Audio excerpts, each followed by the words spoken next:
দীঘায় এসে আমরা থাকলাম এম প্লেজা হোটেলে। সত্যি ঝা চকচকে ভাবে সাজানো ছিল এম প্লেজা এই হোটেলটি।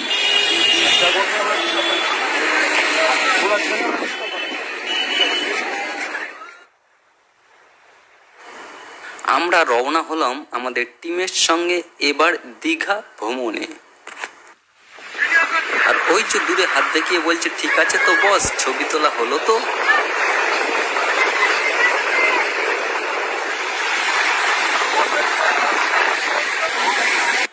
এখন 12:30 বাজে, কিন্তু জলের স্তর ওই পাথর পর্যন্তই রয়ে গেল, তাই আমাদের আর সমুদ্রে চান করা হলো না। আর আমার সঙ্গে যারা ছিল তাদেরও হলো না। আর সবাই এখন পাথরের উপরে বসে বসে ভাবছে যে জলের স্তর কখন কমবে, কখন তারা সমুদ্রে গিয়ে গা ভাসাবে।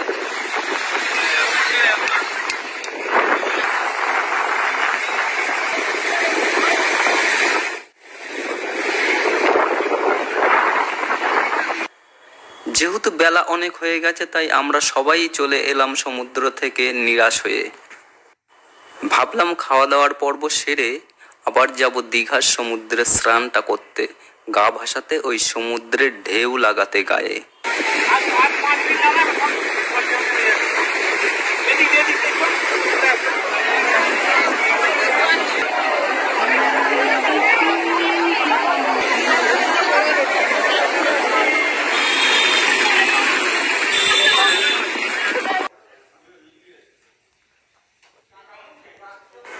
পুরো বুফেতে খাওয়া দাওয়া করে হেভি মজা হলো। নানান পদে নানান স্বাদ, আর মুখে জড়ানো মিষ্টি মিষ্টি কথায়। নিচ্ছে ভাত, নিচ্ছে ডাল, নিচ্ছে সবজি, নিচ্ছে মিষ্টি, আর বড় বড় মাছের দাগাতেই দীঘা ভ্রমণ পর্ব এখানেই আমাদের সমাপ্ত হলো।